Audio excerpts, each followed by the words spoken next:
Okay, so as part of this buyout that I got, that if you missed the video on the big reveal, you can go back in my YouTube channel and find the video. But I got a lot of glass buyout, and in there he had quite a bit of Vitrigraph. The problem is, and he made a lot of this himself. Now this is well, clearly an orange. It's not too thin, but the problem is his place was filthy. I mean, even just from working through this stuff, like my hands are a mess right now. And even though it was in a container, this stuff is filthy. There's like, of course I'm not going to find any in this, but there was like, well, here's some like dust and hair and fibers, and it's just a mess. And honestly, I don't have enough room in my studio to kind of deal with all of this. And so here's a thought that I had. I'm going to show you. Let's see if I can find, well, I'm looking here. See, I got this whole stack. This is all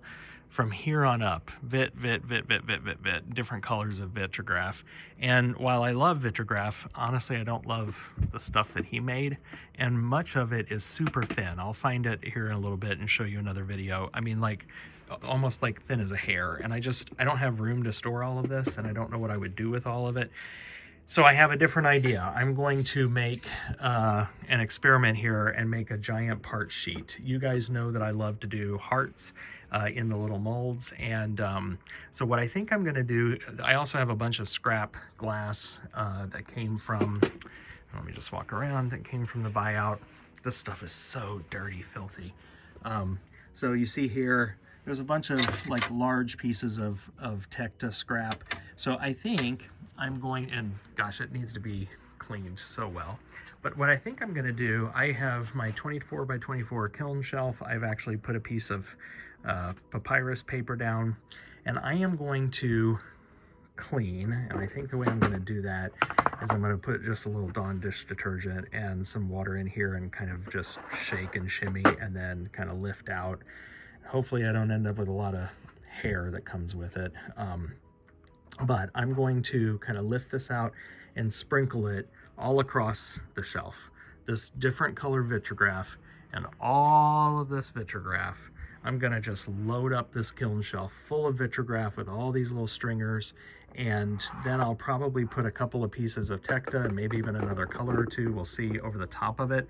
And then I'm gonna do a giant full fuse with the idea that I'm gonna end up with a giant mass of squiggly, crazy colors in clear that then I can chop up and use in stuff like hearts and maybe even other projects. So this could be a giant waste of glass, but there is so much here that this is what I thought I might do creatively to create a big part sheet that then I can break up and use in molds. So I will start the cleaning process and then bring you back in once I've started to fill this shelf up.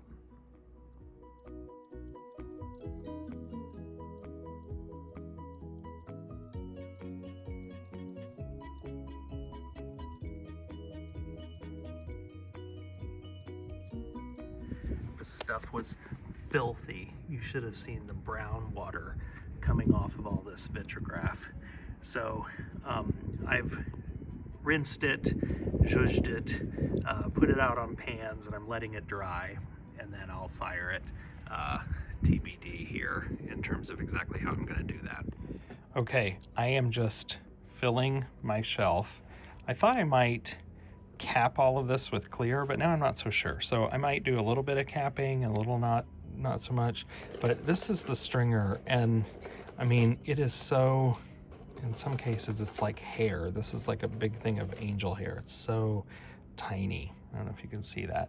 So I'm literally just picking it up and getting little clumps and kind of, you know, arranging it out on my shelf. Now in this case, there was some kind of white and this, I don't know if it's ruby pink, and I thought, well, those might look nice together by themselves. So I kind of sectioned those off and put them down. And now I'm just using all the random colors and going all over the shelf. And there is so much more Vitrigraph. And I'm debating whether I use it all in one load or if I split this up a little bit. So I'm trying to decide, but I just thought you'd like to see kind of a progress shot of how it's going. Okay, so this is just a giant pile. Isn't that crazy? It's kind of hard to determine how much volume there is. I mean, because this is standing 6 inches off the shelf, especially this pile over here. Check that out. So I've changed my mind. Instead of capping this with clear right now, I think I'm going to go ahead and do a firing, but I'm only going to take it up to about 1400 and maybe hold for 10 minutes. I want this to settle down. I want this to all diffuse into something of a patty, but not full fuse, real hot and pull in real tight. So I'm thinking I'm going to go to about, yeah, 1400. In fact, I may not even hold. I think I'll just go 1400 and then let it cool down. I'm not even going to anneal. And then I'm going to take a look and see what I get. And then at that point, I might either add more Vitrigraph to the piles, or I might go ahead and cap it with some other glass. So stay tuned. We'll learn this together. Okay, this did exactly what I was wanting it to. So it just laid down, basically. It did not go flat, as you can see there, but that's okay because now it's just laid down, and now I'm going to cap it with some clear sheet glass and then fire it again, and this time I'll do a full fuse to kind of incorporate all of this into one piece. Look how pretty that is. Bullseye has such beautiful pinks. Okay, so now I've got to clean up glass, and holy cow, this stuff is a mess. So it may take me a little bit. I'll show you what I mean. All right, so in the variety of scrap, there's some clear. This is not, very carefully trying to pick this up here. This is not Tecta. This other stuff is. As a matter of fact, it's even got a sticker, but this is not. I think it's just a rolled clear. So I'm going to clean this up and use that. I've got another random scrap piece of that over here, and then there is some Tecta scrap as well. There was so much Tecta, which is great because I love that stuff, but look how, I don't know if you can tell how filthy this is, and I don't even know what this stuff is. So I'm going to get these labels off. I'm going to get this all cleaned up. I'll use probably either just some glass cleaner, or I actually have 50% vinegar and water. I'll probably start with that actually, and then once I get it cleaned up, I'll show you the next step, but I'm basically going to, just lay this glass kind of in pieces across this and do a full fuse on it. All right, there we are. So I have cut up some various pieces of clear glass, put them over the top. They overlap in just a little bit, but pretty much go corner to corner on this shelf.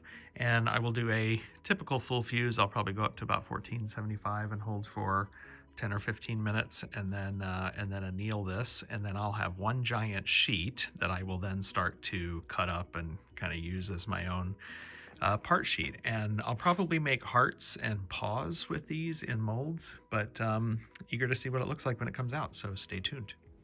All right, here it is. I've opened up the kiln. It is fired nice and flat, and looks pretty good. I mean, there's a little texture here, like where this giant, piece was, this other giant piece. But generally, I'm pretty pleased with how that fired up. So this is on paper. As soon as I try to lift this, this paper's gonna dust and make a big mess, I'm sure. So I'm going to get this out of the kiln. It's big, it's 24 by 24. I like how this piece over here looks. So I think I'm gonna cut it, kind of separate that out. Make 4 basically 12 by 12 squares, but then I'm going to basically bust this up and chop it up and use it in other projects. So I'll go ahead and get this out and get it cut up, and then might come back and close out this video. So stay tuned. All right, here it is out of the kiln, all cleaned up now, and I'm going to make some hearts. So I'm going to use this part because I just love it, and it's close to Valentine's Day. And so I'm going to go ahead and cut this up now. What I'm going to do is I'm just going to make a horizontal cut across here, and you can, remember I kind of separated this out. So I'm going to make a horizontal cut here, and then a horizontal cut here, and just get these pieces out. And I'll end up with roughly 12 by 12s in these corners, and I'll do some stuff with these later, but for the rest of this video I'm going to concentrate on this portion. So I'm going to go ahead and just get this cut up. I don't think you need to necessarily see that, but this is You know, there's a little varying thickness in this, but it's not too bad. So I'm just gonna kind of cut it like a sheet of glass, just one long cut, pull it off to the side, break it off, and then I'll do the other one, and then I'll start to bust this up to make hearts. So stay tuned.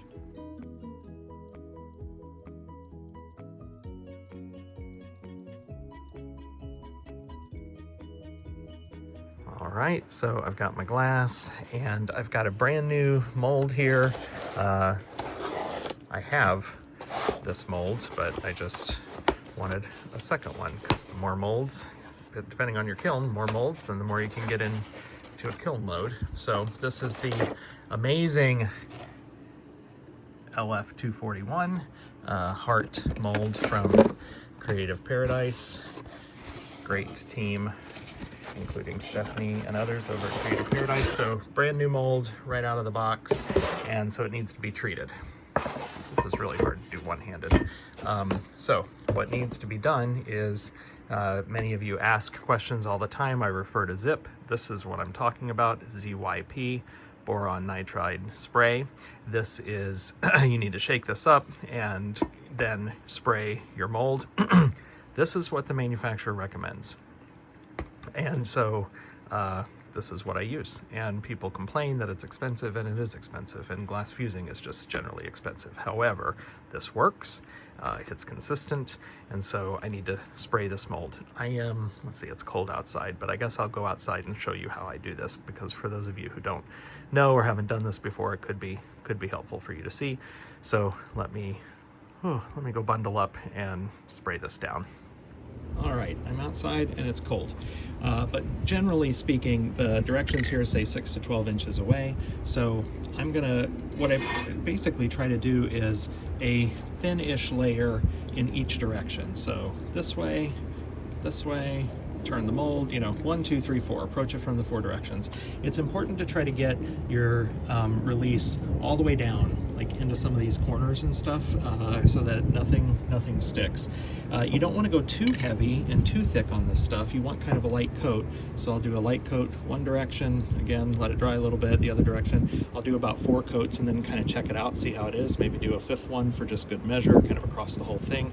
And that's about it. I don't know how else to really explain it. Just don't get too close, don't go too heavy.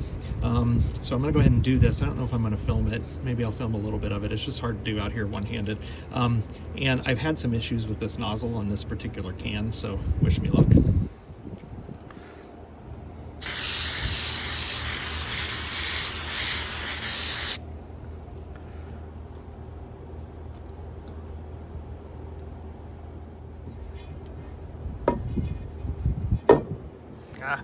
Look what I did. Stuck my finger in that. This is what happens when you're trying to film a video. All for you, people. All for you.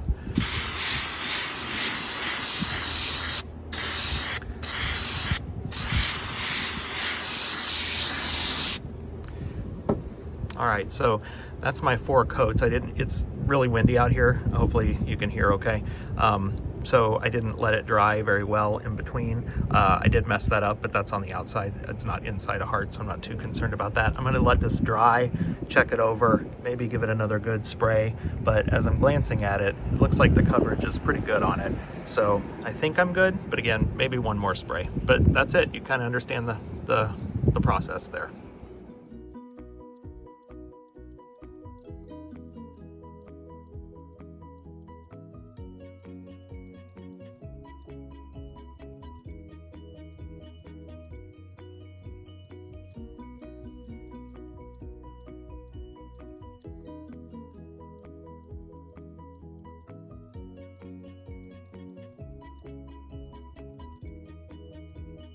All right, here we go. I got this filled up.